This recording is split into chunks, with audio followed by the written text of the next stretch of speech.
Kyle Shanahan confirms Sam Darnold has been named QB2, the backup quarterback to Brock Purdy for the San Francisco 49ers. He speaks on his decision and what is next for Trey Lance coming up on today's Locked On 49ers. You are Locked On 49ers, your daily San Francisco 49ers podcast, part of the Locked On Podcast Network, your team every day.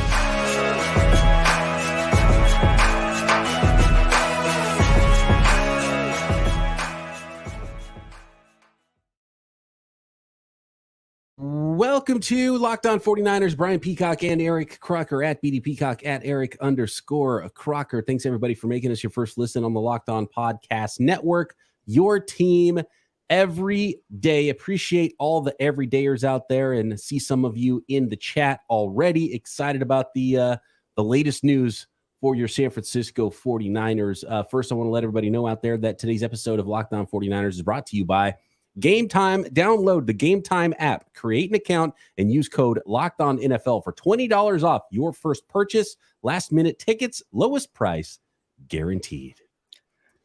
Whew. All right, Croc. This is something that we felt was coming. And after his weird answer yesterday with reporters, Kyle Shanahan was talking about, it depends on the game plan and all this weird stuff.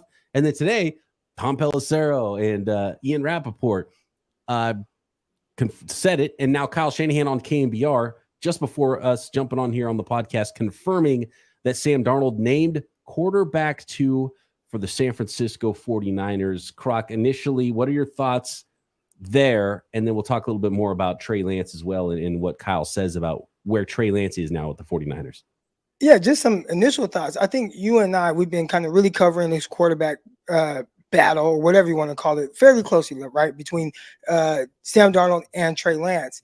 And I thought we've done a good job of not taking one side or the other. It's just, hey, this is what we're seeing. This is what we're thinking.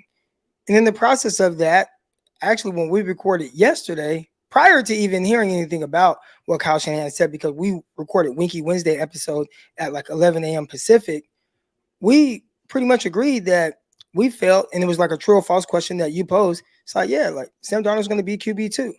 So we had that feeling. For me, it started to look like that in the games, and only because I felt like when Sam Darnold dropped back, just this feeling I had, I felt like I knew more of what I was getting from him than with Trey Lance. Now, we did see Trey Lance get on a heater late in that Broncos game, but even then, every time he dropped back, there was still kind of this feeling of, is it going to go where it's supposed to go? But with Sam Darnold, for whatever reason, it just felt more like, I know where this ball is going. Now, there will be a lot of people that try to push back on Sam Darnold. He has a terrible past, 55 games, 90 turnovers. That's definitely not ideal. But from what we've seen, and all I can do is judge him off of what he has been with the 49ers and for Kyle Shanahan, it has felt like he's been closer to what Kyle is potentially looking for in that QB2 and potentially QB1. He's done some really good things. So that's just kind of what it looked like. So the news coming out today wasn't necessarily shocking, but there's another word I'm looking for. Not shocking, but kind of disappointed with the process and handling of Trey Lance and just kind of how it's all played out for a guy that you gave up a lot of capital for a guy that has shown he has a lot of ability, but definitely doesn't have the consistency that you need. How do you get him to get that consistency? We'll never know, because it seems like his days are numbered in San Francisco.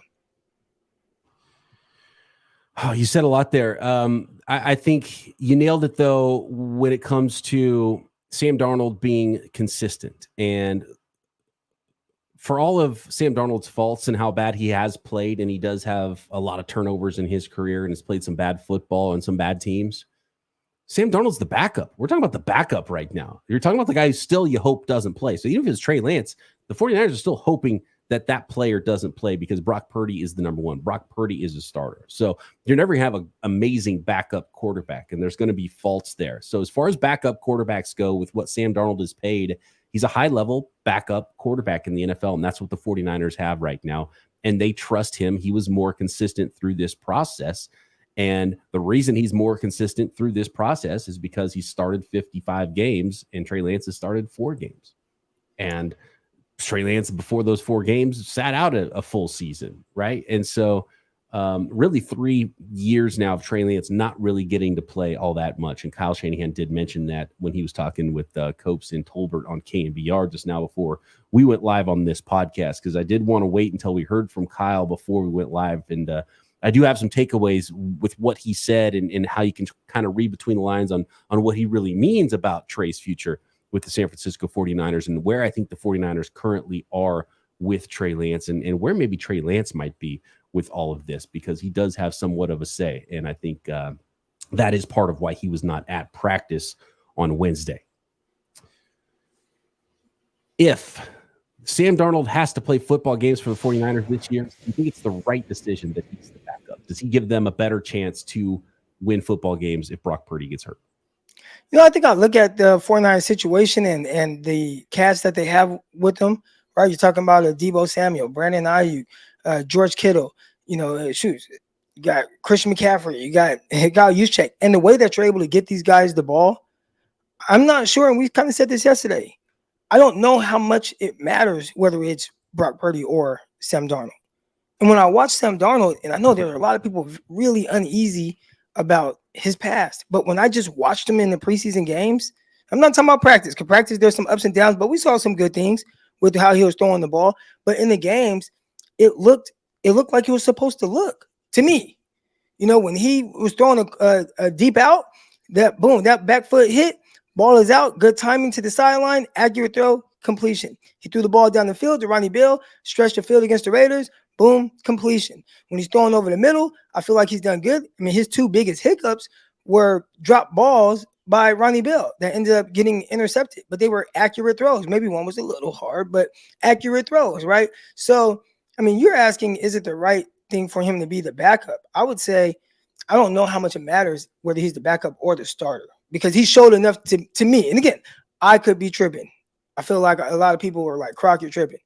I'm not holding Carolina and New York against him. I'm judging him based on the 49ers, what he has looked like for them, with what we've seen in practice, with what we've really been saying all along, with what it looked like from him, and then what he looked like in the games. And playing with that cast, it wasn't always perfect. I don't know who those offensive linemen were that he was playing with most of the time, but ultimately I saw good enough things to where if I was a coach, I'd be pretty confident in him being able to run my offense efficiently, even as much as probably Brock Purdy. Difference is we just have seen Brock Purdy do it in this offense.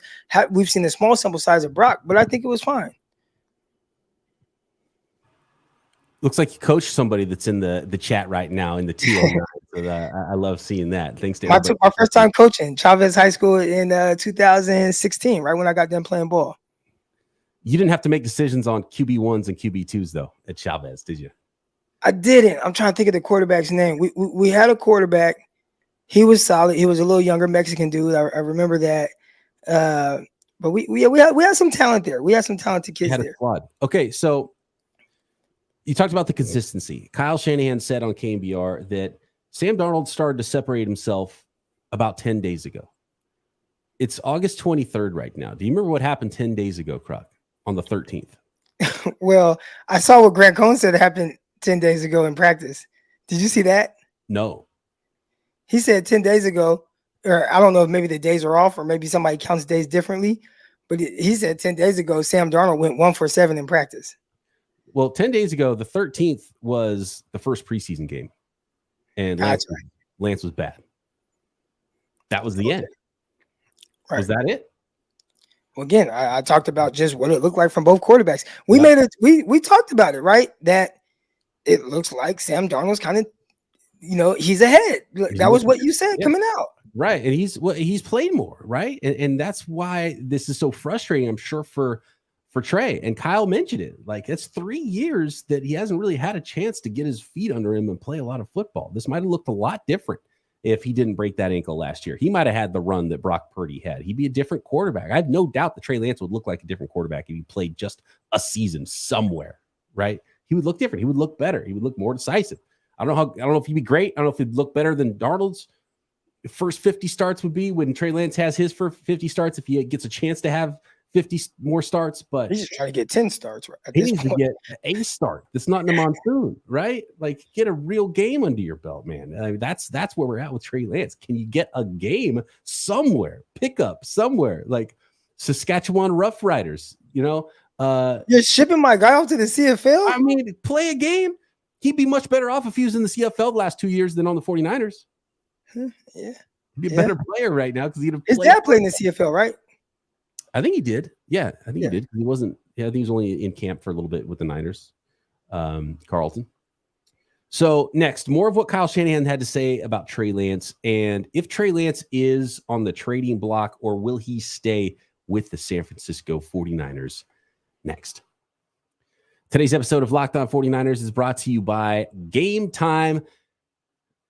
When you're trying to get tickets for a game, it can be really frustrating, right? You're buying tickets to your favorite events. It shouldn't be stressful, and Gametime is fast and easy. That's where Gametime app comes in, because buying tickets to sports, music, comedy, and theater all near you can be super fast, super easy, and killer deals on last-minute tickets and their best price guarantee, so you can stop stressing over the tickets and start getting hyped for the fun you'll have. I talked about using Gametime app to go see a San Francisco Giants game. I'm going into the city. I'm like, I'm going to go catch a ball game. I got the night off, and boom, open up the app, great price, great tickets. I'm at the Giants game in less than an hour. I love it. That's what you can do with the Gametime app.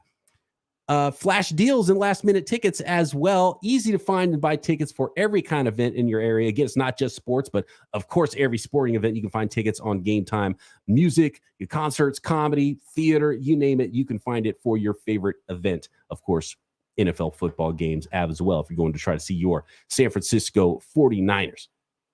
So just download the Gametime app, create an account, and use code LOCKEDONNFL for $20 off your first purchase. Terms apply. Again, create an account and redeem code LOCKEDONNFL for $20 off. Download Gametime today. Last-minute tickets, low price, guaranteed. So going through some of the other notes here, Croc, from Kyle Shanahan on KNBR talking about this situation. He kind of went back a little bit and talked about the 2020, after the 2021 season, or after the 2020 season going into the 2021 offseason, why they even made the deal, how they end up with Trey Lance. And he said they wanted a cheaper quarterback on a rookie contract. They wanted a cheaper quarterback so they could continue to pay everybody else on their roster and not have to lose guys, not have to trade away DeForest Buckners, right, in the future. And then they ended up drafting Lance, and they thought he had an opportunity. They knew none of the quarterbacks they were going to draft were going to be able to beat out Jimmy Garoppolo in year one. So it was always the plan that it was going to be Jimmy that was likely going to win that job. And so they weren't going to ship off Jimmy and then go to that rookie quarterback. We have made that point as well.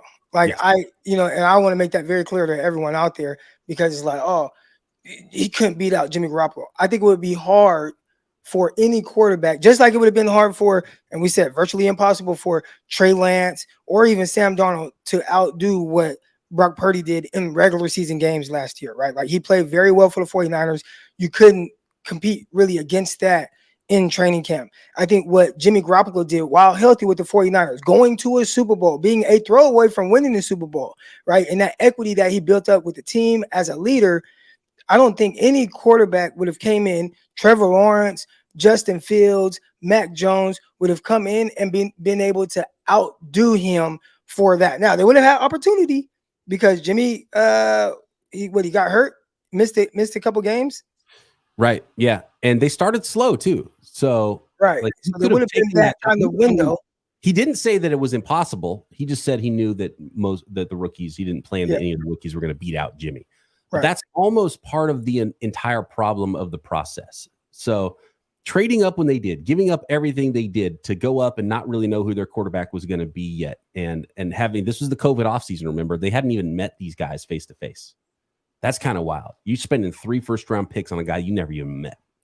So now that's when just the process overall, not just for Trey, but not just their You hear something like that, just their thoughts in general. What makes sense?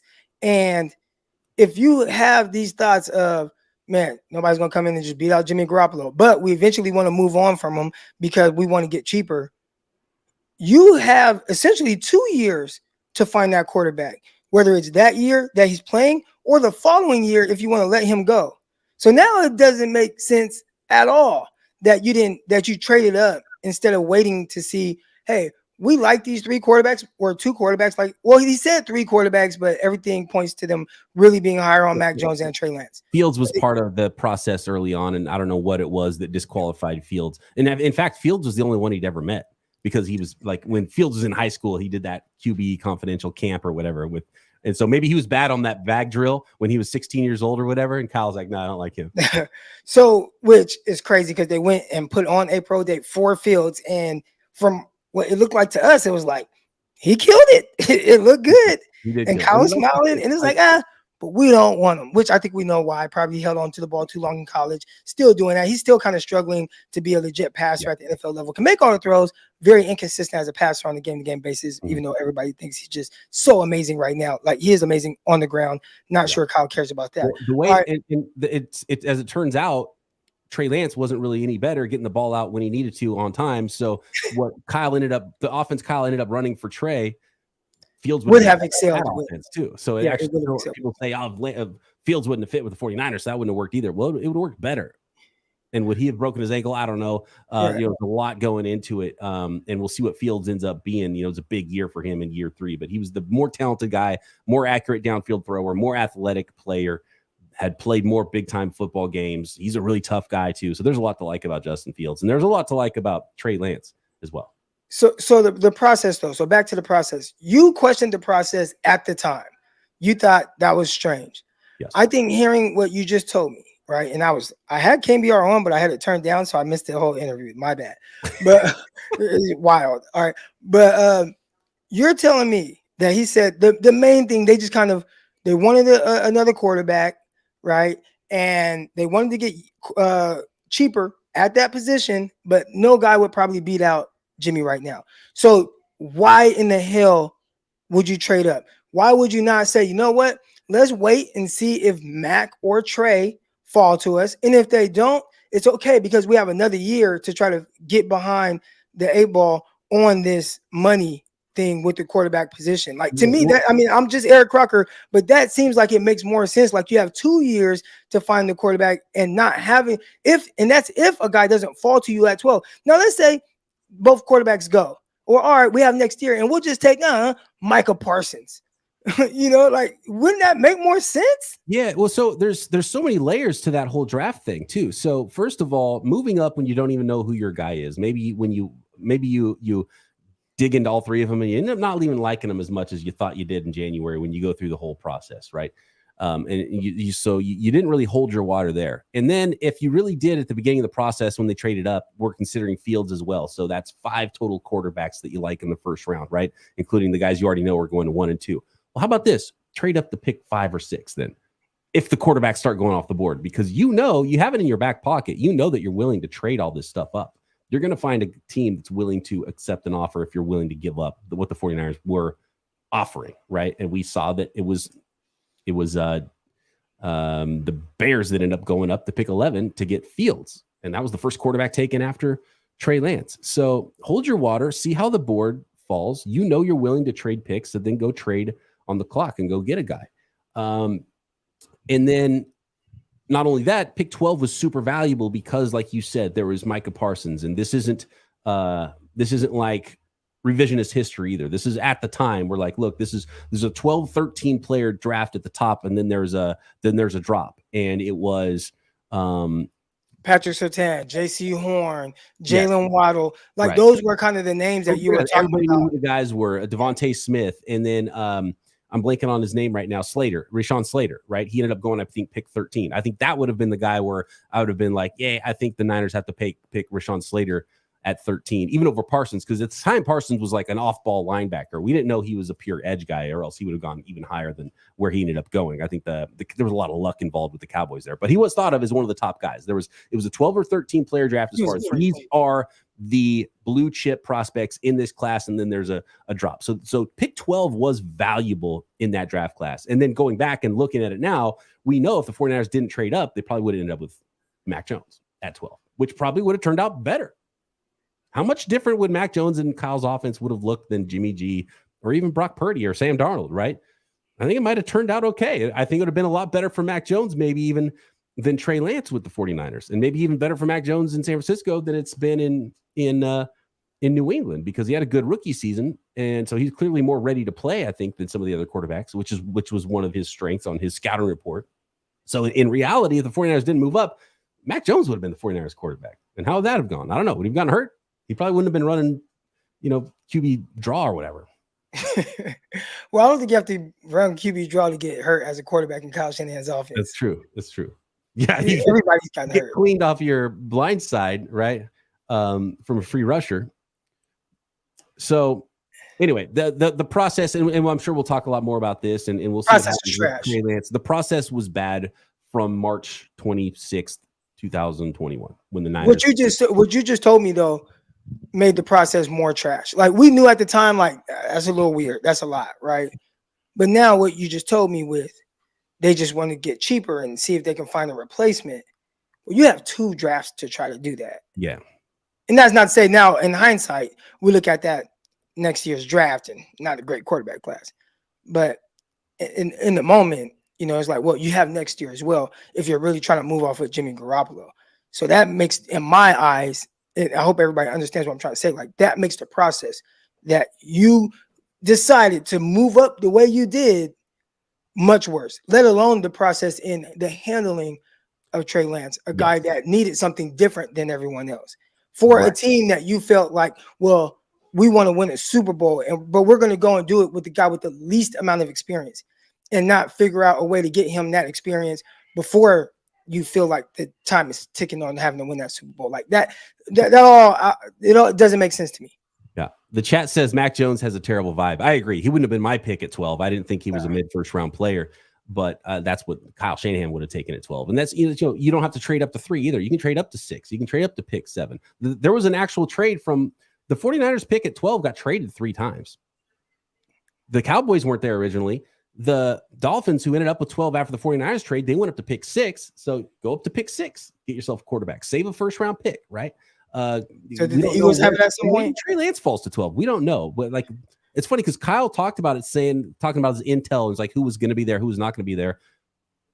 How about the intel that the 49ers were going to take Mac Jones? I'm sure every front office thought the Niners were going to take Mac Jones, right? At pick 3. But so the intel could be wrong. It's like the reality of what happened tells us what happened. And there would have been a quarterback for the 49ers after pick 3 that would have been a better part of the process, especially with Trey Lance. The one thing he always needed that we said at the time, Croc, again, this isn't revisionist history. The one player that needed reps the most and needed to play early, and the 49ers weren't willing to give him that early. So now you're one broken ankle away from not having an NFL career with your team. So I've never seen a guy thing that you spend 3 first round picks on. And again, we keep talking about the process and whoever's making these decisions, but you're giving up on a guy that played 3 games and started 3 games or however many. And I always just think about all the guys in the NFL, every quarterback. You can go to every quarterback and look at their first 3-4 starts and what does that really look like for guys? Yeah. And because of that, all of them. And it might have more to do with Brock Purdy than the actual player, because Brock Purdy did come in and play extraordinarily well. But even then, you typically don't see it. And maybe it's rare because of what Brock Purdy did. But you don't see that. You don't see a guy, regardless. I mean, Jamarcus Russell didn't watch film. They tested him. They gave him a blank disc and was like, take this home, and then come back and like, hey, what'd you see on the film? And he's like, oh, yeah, I saw some cover 1, cover 2. And it was blank. And he started more games than Trey Lance. Oh, man. Yeah, I mean, Trey needs to play. Let's fast forward again. More on Trey Lance's future now with the San Francisco 49ers. What did Kyle Shanahan have to say about it? And what do you think is actually the truth with Trey Lance now and the San Francisco 49ers next? Thank you once again, everybody, for making Locked On 49ers your first listen every day here on the Locked On Podcast Network. We appreciate all the everydayers out there. Make sure you're subscribed on YouTube and everywhere you get your podcast. Tomorrow, we're going to talk about what to watch for in preseason game number 3. Okay, so Kyle said that Trey Lance could stay in San Francisco. He didn't say he will 100%. He said Trey could stay in San Francisco, could stay with the 49ers. He says, I hope so. He says, we're not giving up on Trey. But he did say he's talking to Trey. He's going to talk to him again that after the interview, and the interview happened earlier today, so after practice. So he talked to him before practice, told him what the news was, and then he's going to talk to him again later. And he said, if there's a better situation in his heart, ... So reading between the lines on what Kyle Shanahan said, and he did say that he gave Trey the day off from practice Wednesday because it was a heavy situation for him and to let him clear his head, and that Trey would be back at practice. You think he cried? Being Thursday. I don't know. He might have been like, okay, trade me then. It might have been one of those where like he got pissed. Maybe he was just super upset. It was something to, because players get demoted all the time, lose their jobs. They don't miss practice, right? Like Kyle Trask was at practice the next day after Sam Darnold was just named the starting quarterback in Tampa like 2 days ago, right? Kyle Trask didn't get the day off the next day. So there was something more than just this decision. Whether it was an agent being involved, did the agent get involved and ask for a trade, or because I think Lance and Darnold have the same agent. Yeah. So I bet the agent didn't like hearing what Kyle said Tuesday, when he was like, it depends on the game plan. Maybe this quarterback, and that agent's probably like, hey, dude, I don't want a third string quarterback. I've got two guys that should be backups at the very least somewhere, maybe starters. So whoever's not going to be the starter, we're requesting a trade kind of thing. Right. And then Kyle's like, well, it's going to be Darnold number 2. So maybe there's an official trade request from the agent involved. Maybe it's just Trey. I don't know. Kyle didn't tell us all those details, but it did sound like I think the door is absolutely open for a Trey Lance trade, and the 49ers are listening and thinking about it. And maybe they have an offer, because when I first heard, before Kyle spoke, when I first heard that Trey Lance was removed from practice, it was like, well, they don't want him getting hurt because they got a deal. And you can't trade a guy who's hurt. Like when a minor league player gets called up to the big leagues, he leaves the game instantly if he finds out. No matter what's going on, you don't do anything that could get yourself hurt because you're going to the big leagues. Like and when there's a trade, right, you'll see players get called in from the outfield near the trade deadline, and all of a sudden they're crying and hugging everybody in the dugout because they just got traded. Like, that's over. You're not going to go play more football and put your body on the line to potentially get hurt if you're traded. So I think the 49ers potentially have an offer that's bad, that they don't like, but that they'll take if they can't find something better, and they're going to use a few days to find something better. So we'll see. If Trey Lance is back on the field at practice Thursday, then maybe he's not going to get traded right away. Maybe he's got one more audition with the 49ers. And Kyle did say that there is a plan for him to play, much like last week. It's going to be the starters to 10 to 20 plays, and then Darnold, then Lance. We'll see if Lance is still here for that. I'm looking at the chat right now, and I don't know if it's just people trolling, but they're like, there's no trade value for him. Nobody wants Trey Lance. But Diana Rossini said there were offers in the spring. Like, there have been offers for Trey Lance, but just not maybe what the 49ers want. Not good enough to take him away from what he could have been for you, especially not knowing what all the injury circumstances were going to be. So now, just kind of looking at it and what the situation might be, maybe you just kind of take whatever you can get. And look, that might be a 6th-round pick that can turn into a 5th-round pick, or a 6th this year, a 6th next year. I'm pretty sure the 49ers are like, heck no, we're not doing that. But right now, it's like, all right, if he's going to be our 3rd-string quarterback, or this is kind of the situation, then yeah, we just might have to let him go for less than what we would like. And at the very least, you get $9 million off your books, and that opens up some money for someone else potentially. And you kind of extend that window of having a young quarterback on a cheap deal. Right. And so when it comes to trading too, it's beneficial for the 49ers, even if they get nothing, and there were reports that there was maybe a 5th-round offer at some point this offseason. Can they get that? Still, I don't know. But let's work on the assumption that maybe there's a 5th-round offer out there from a team, and you get some cap space, some cap benefits from trading him now and into next year. And then you keep Brandon Allen, right? And then you have your 1, 2, 3, and there's no more distractions, and everybody knows their place, and that's that. So there's some benefits for the 49ers trading Trey Lance. As far as releasing him or just cutting him, I just don't think that's in the cards, because the 49ers would take a cap hit if they cut him versus trading him. And then if you cut Trey Lance, like he ends up, because all of a sudden, like you can go anywhere for cheap. You're getting a league minimum contract, right? And maybe a cheap 2-year contract because the team wants to see you into next year as well. But then it opens up a whole new can of worms of who are the best fits and where's the best place for Trey Lance. Seattle, Los Angeles Rams. I think those would be 2, maybe 1 and 2, and at least 2 of the top 5 teams for Trey Lance potentially to go to if he becomes a free agent. Whereas if he's traded, then you're talking more like Tampa, Washington, or one of those teams. But if he was just straight up released, then you're talking about 30 teams that would be like, oh, I'll sign up. I'll take a free Trey Lance. I just don't want to pay his contract and then trade a pick for him, maybe. And I saw, Benjamin Albright, someone had asked about some kind of potential trade between, for Trey Lance and Cortland Sutton or something like that. And he was like, no, that's not true at all.